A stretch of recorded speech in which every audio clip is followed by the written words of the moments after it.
Au numéro 3, nous poursuivons un peu notre interrogation sur la situation spirituelle de la France.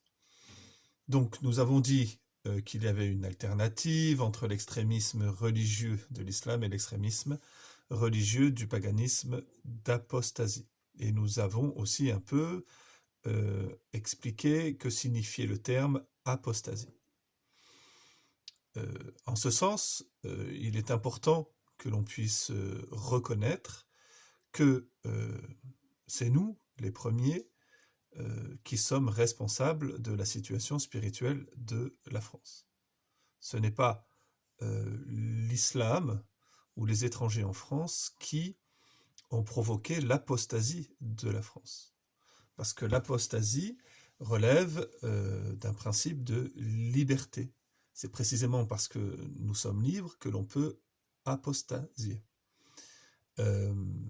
Bref, dans ces vidéos, il s'agit de voir un peu par esquisse les différentes étapes de cette apostasie de la France pour comprendre comment en 400 ans à peu près nous sommes parvenus à réduire la France à cette alternative-là, l'extrémisme religieux de l'islam et l'extrémisme du paganisme d'apostasie.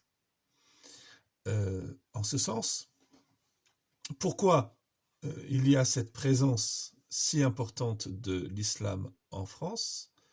Eh bien parce que ils ont trouvé la place vide.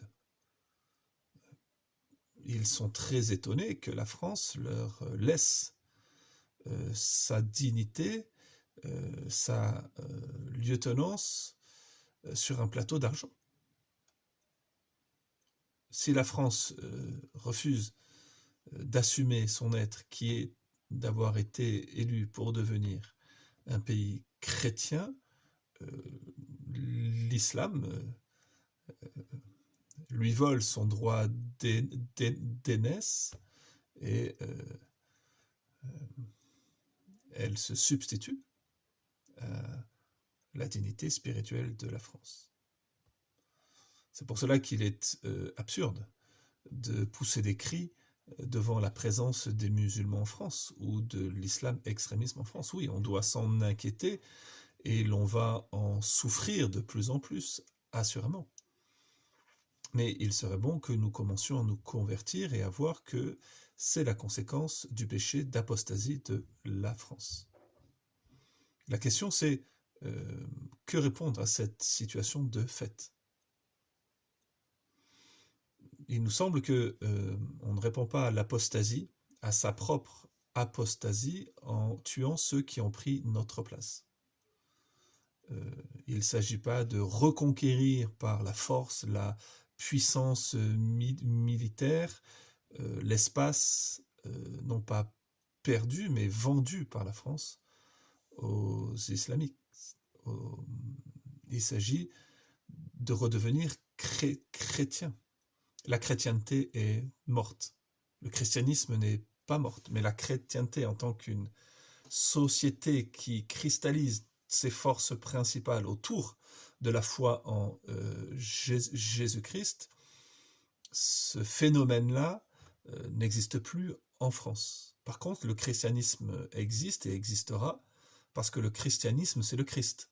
Et le Christ, ce sont les chrétiens quand ils vivent de l'esprit vivifiant de Jésus-Christ ressuscité de la mort.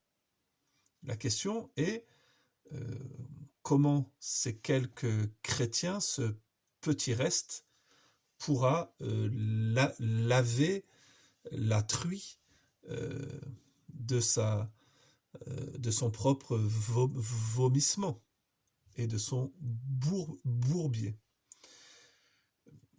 Peut-être en devenant chrétien véritablement. Ce n'est donc pas l'esprit de combat ou la puissance militaire qui va sauver la France, mais bien plutôt l'ecclésiologie du sel, c'est-à-dire le fait que quelques chrétiens,